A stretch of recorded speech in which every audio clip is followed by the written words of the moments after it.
Carreira dos cargos dos técnicos administrativos em educação. Até onde foram seus avanços e em que ponto foi paralisado?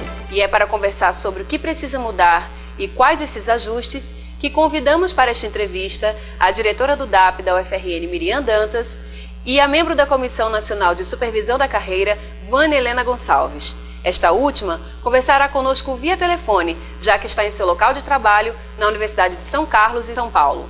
Olá, Miriam. Nós agradecemos a sua presença aqui em nosso programa. Olá, Vânia, você está nos escutando bem? Estou ouvindo vocês bem. A gente já te agradece desde já a sua disponibilidade de estar tão distante, né, conversando com a gente aqui. Miriam, a gente queria falar sobre um assunto que é muito importante, né, a questão da carreira. A partir da implantação desta nova carreira, né, que foi de 2005 para cá, quais foram os principais problemas que você detectou enquanto gestora aqui na universidade, no caso aqui na UFRN? Bem, bom dia, Vânia, bom dia, Lívia. Bom dia. Eu que agradeço o convite de estar aqui com vocês. O plano, nós já temos 5 anos, 6 anos. Acho que o principal problema hoje que a gente tem, que causa ainda muito descontentamento numa parcela da categoria, é a questão da racionalização, né, que ainda não se conseguiu avançar. E aí nós temos muitos cargos em extinção, também tem uma indefinição sobre essa questão, e a questão da racionalização, porque tem uma expectativa grande dos servidores de que isso, né, venha resolver algumas questões. Certo. Vânia, essa realidade que a Miriam colocou aqui, né, da UFRN, é uma realidade nacional ou uma coisa assim específica nossa? Como é que é essa questão nacionalmente? Certo. Primeiro eu quero agradecer, né, de estar aí participando com vocês do programa, tá? Agradecer o convite. Assim, Viviane, na verdade, a racionalização, ela não é uma questão localizada aí de vocês, não, é uma questão nacional, tá? É o que mais pega quando a gente fala de aprimoramento da carreira. O que tem mais descontentamento, o maior problema que nós temos em todas as bases, sem exceção, é a racionalização. Foi jogada muita expectativa de que a gente poderia corrigir algumas distorções que aconteceram na implementação da carreira, né? Um exemplo é a questão dos auxiliares, tanto de enfermagem como os administrativos. Não é só isso, só estou dando um exemplo. E, na verdade, como isso não avançou nada, por culpa, lógico, não é nossa, por responsabilidade do governo, porque o governo não tem interesse não está com interesse em negociar isso. Primeiro ficou parado na Comissão Nacional, que não se reunia tudo, mas na verdade é o que realmente a Miriam tem razão. O que realmente hoje pega mais na carreira com a questão do aprimoramento é a racionalização. Depois, em segundo lugar, eu colocaria o anexo 4, que o anexo 4 é a tabela que dependendo da classe que você está, você não ganha pela qualificação, né? Por exemplo, quem está na classe C não pode ganhar com mestrado. Então, as pessoas têm uma expectativa de que todo mundo pudesse ganhar, independente da classe onde tivesse, ganhasse concurso que tem, né? Então, essa também é uma questão que pega, só que o principal é a racionalização. O principal é a racionalização, né, Vânia? Miriam, o que é exatamente, a Vânia já explicou aqui pra gente que é um problema, mas o que é exatamente essa racionalização? Onde reside o problema? Bem, como o Vânia já explicou um pouco, o problema reside que a gente tem um plano de cargos que, primeiro assim, tem que ressaltar os méritos. Eu acho que ele tá bom em vários aspectos. Mas é um plano de cargos que tem mais de 300 cargos. Parte desses cargos, só para exemplificar, nós temos aqui na universidade 142 cargos. Desses 142 cargos, 55 estão em extinção. Tá? Isso são questões que, distorções, isso começa lá de 96, com a lei que extingue as vagas, os códigos de cargo, dos cargos que vão sendo, que estão em vacância. Então, esse é um problema histórico, que aí na estruturação do PCCTA, esses cargos que já estão em extinção, eles incorporaram a tabela como um cargo normal. E aí, assim, como a Vânia já falou, se criou, assim, acho que todas as pessoas que estão nesse cargo, que estão em situações na classe C, na classe B, elas criaram uma expectativa muito forte de que a racionalização ia dar conta de resolver essas questões. né, que na verdade não vai, né, a própria lei ela já restringe. Então, assim, tem uma questão aí a lei estabeleceu um prazo, ele não foi cumprido, o governo não cumpriu esse prazo, mas a gente sabe que tem muitos entraves e a racionalização ela não vai acontecer da forma que se espera, não que se resolva todos os problemas. Ok, muito obrigada, viu, gente? Agradecemos a você que nos acompanhou até aqui. Nos vemos na próxima terça-feira. Lixo. Saiba como deve funcionar um sistema de limpeza urbana e conheça o percurso do lixo na sua cidade. Para falar mais sobre o assunto, conversaremos agora com João Batista Machado Barbosa, promotor de meio ambiente do Rio Grande do Norte. A gente queria iniciar essa entrevista, doutor, fazendo um pouco assim uma conceituação do que seria um sistema de limpeza urbana ideal. Bom, Lívia, esse assunto, na verdade, é o assunto da pauta do dia do mundo inteiro. Não é só de Natal, não é só do Rio Grande do Norte, não é só do Brasil.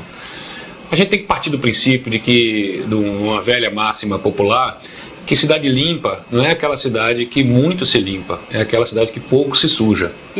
Essa política de limpeza urbana vem sendo discutida há muitos anos no Brasil e ano passado foi aprovada a Lei Nacional de Política de Resíduos Sólidos no Brasil. Essa lei foi aprovada no ano passado, meados do ano passado, e ela traz alguns conceitos importantes. Então, antes de discutir qual é o modelo ideal de limpeza urbana, é preciso que a gente analise esses princípios. E o princípio que se coloca inicialmente é que toda cidade, toda empresa, até mesmo as famílias, as escolas, ela tem que partir do seguinte raciocínio. A primeira coisa que tem que ser feita é você não gerar lixo. Mas se tem que gerar lixo, então o segundo caminho que tem que ser usado é o princípio da redução. Então vamos reduzir o máximo possível. Mas se não tem como reduzir isso aí, então nós vamos tentar reutilizar. Então reutilizar esse papel que às vezes a pessoa rasura 3, 4 linhas, reutiliza esse papel para outra coisa, né? Para fazer, por exemplo, um bloco de anotação, etc. Bom, mas ainda assim a gente não conseguiu avançar em cima disso, então nós vamos fazer uma reciclagem. Então vamos tentar reciclar aquilo que for possível. E aquilo que sobra, o remanescente, é sim aí que tem que dar a destinação final. A gente queria saber quais são os principais problemas enfrentados aqui na nossa cidade em relação ao lixo.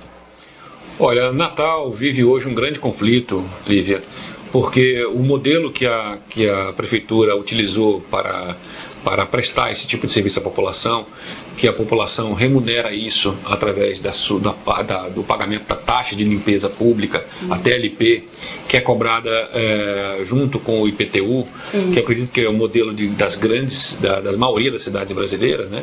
Então a gente paga a nossa taxa junto com os impostos e isso deveria voltar como forma de serviço para a gente.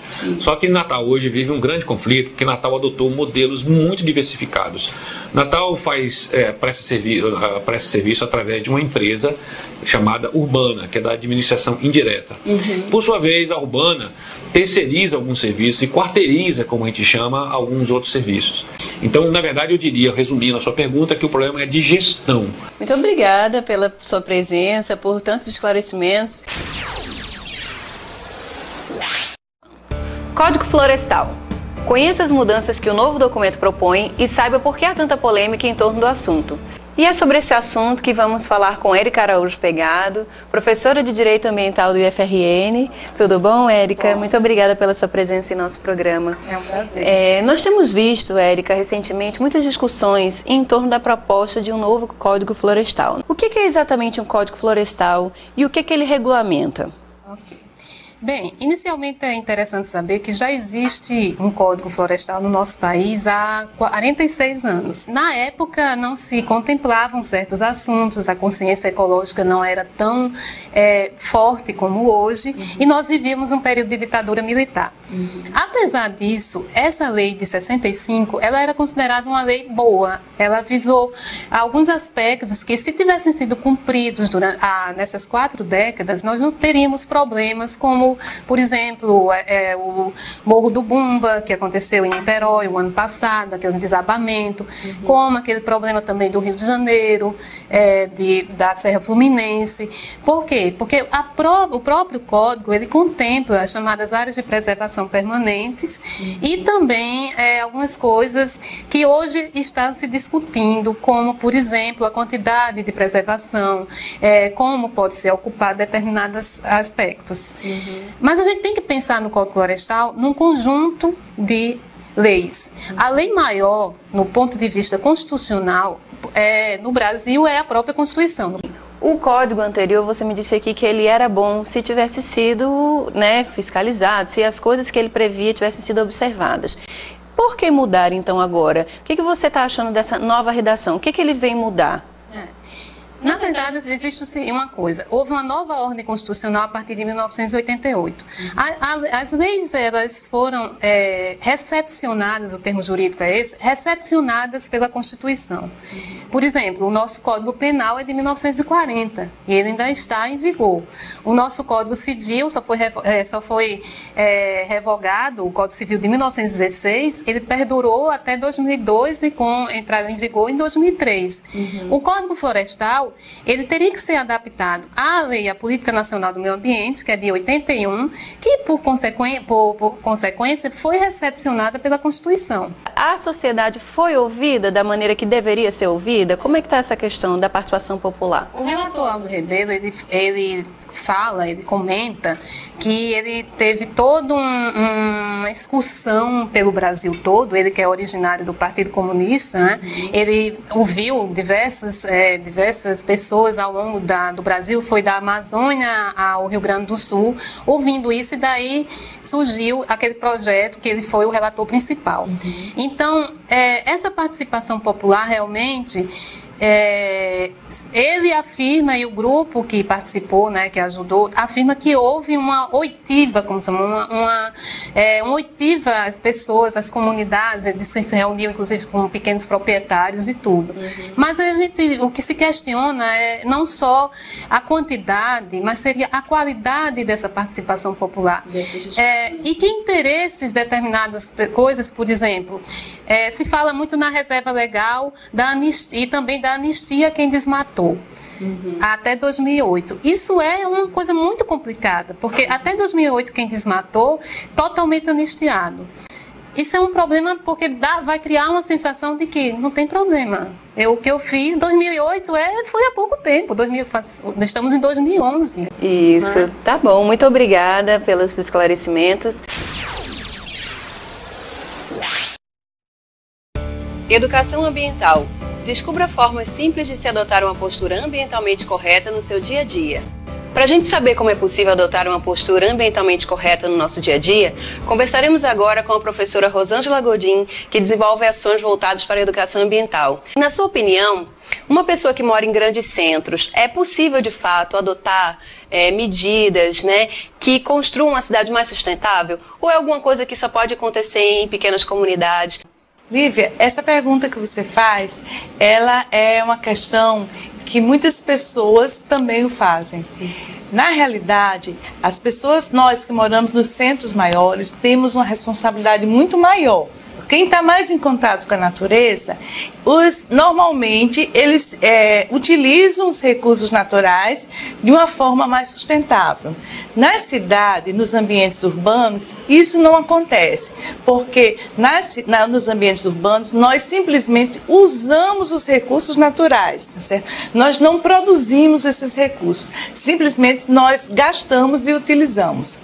Produzindo também, nesse caso, resíduos, que é um outro problema dos grandes centros. Então, nós que moramos em cidades, né, nós temos que nos preocupar com isso e sabermos que cada um pode contribuir para minimizar esse problema.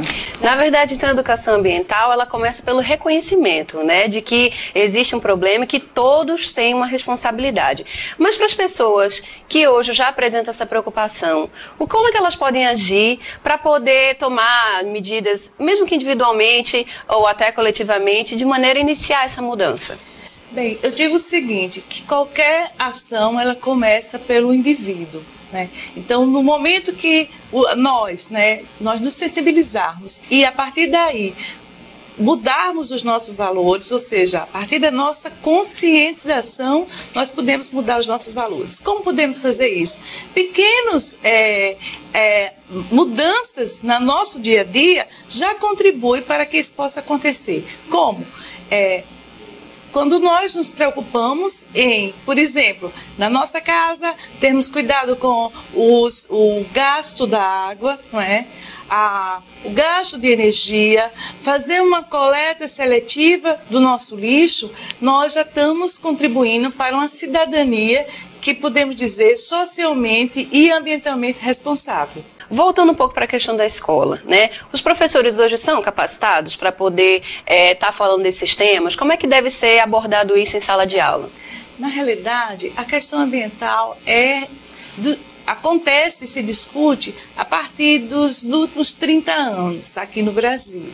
E isso, muitos professores, eles não têm na sua formação esses conhecimentos. Então, precisam ser capacitados com relação ao tema ambiental e também social, porque a gente percebe que os problemas ambientais, nós não podemos separá-los, né, dos problemas sociais também. Então, os problemas sociais e ambientais devem permear uma discussão na escola, inserir os professores, que muitos já se engajaram nessa luta, mas ainda não são o suficiente para que a gente realmente perceba maiores mudanças. Entendo. Professor, eu agradeço pela sua presença, espero que a gente possa ter contribuído com mais um tema importante. Nós nos vemos na próxima terça-feira, então até lá.